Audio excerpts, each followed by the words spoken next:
kasaysayan ng ating bansa. Naaapektuhan ng iba't ibang kultura. Halina, ating alamin.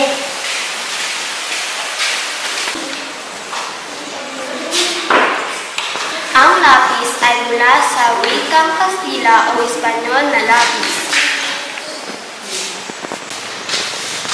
At ang mesa niyan ay nilang rin sa wikang Espanyol na mesa.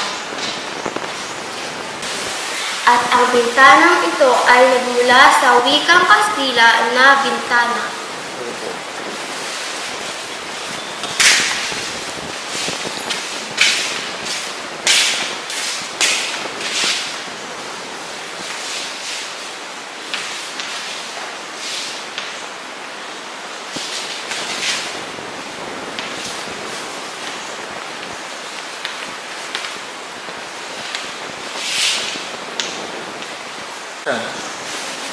Ang tsokolate ay nagmula sa wikang Ingles at pati na rin ang laptop na ginagamit ko.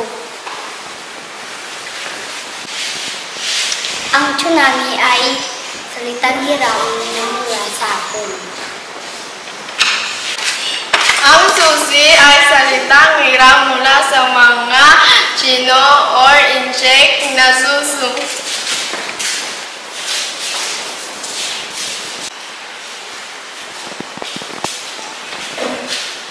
Ang salitang guro ay nagmula sa Malay na guro. Salamat.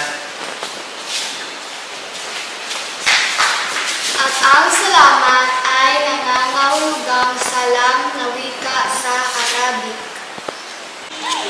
Ang mga salitang inyong nakita na pakinggan ay nagpapakita ng impluwensyang iba't ibang kultura sa pagbuo